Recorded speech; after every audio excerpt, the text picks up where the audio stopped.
গ্রামের একদম শেষ প্রান্তে জরাজীর্ণ এক পুরনো ভিটেতে বাস করত সুরেন আর তার স্ত্রী বাসন্তী।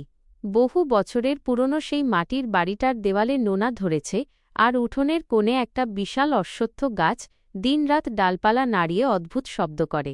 গ্রামের মানুষ বলে ওই বাড়িতে নাকি অশুভ কিছুর ছায়া আছে। এক অমাবস্যার রাত, বাইরে ঝিঁঝি পোকার ডাক আর মাঝে মধ্যে শেয়ালের হুক্কাহুয়া ছাড়া আর কোনো শব্দ নেই। সুরেন মাঠের কাজ সেরে অনেক রাতে বাড়ি ফিরে দেখল পুরো ঘর অন্ধকার। সে হ্যারিকেনটা জ্বালিয়ে রান্নাঘরের দিকে গেল।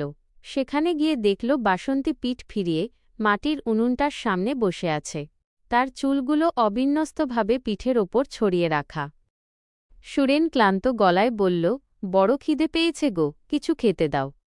বাসন্তী কোনো কথা বলল না, শুধু একটা কাঁসার থালায় করে অনেকটা পান্তা ভাত আর একটা কাঁচা লঙ্কা তার সামনে নামিয়ে দিয়ে আবার আগের মতো দেয়ালের দিকে মুখ করে বসে রইল।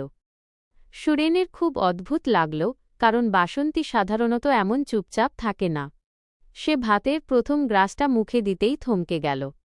ভাতটা বরফের মতো ঠান্ডা, আর তাতে পচা মাংসের মতো একটা তীব্র দুর্গন্ধ। সুরেন মুখ বিকৃত করে বলল, এটা কি দিয়েছ বাসন্তী? ভাতে এত গন্ধ কেন? কিন্তু বাসন্তী কোনো উত্তর দিল না।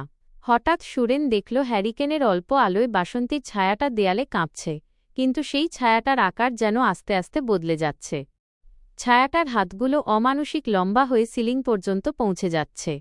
ভয় সুরেনের হাত থেকে থালাটা পড়ে গেল। সে কাঁপা কাঁপা গলায় ডাকল, বাসন্তী।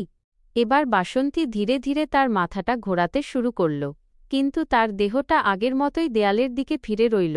শুধু ঘাড়টা মটমট শব্দ করে 180 ডিগ্রি ঘুরে সুরেনের দিকে ফিরল।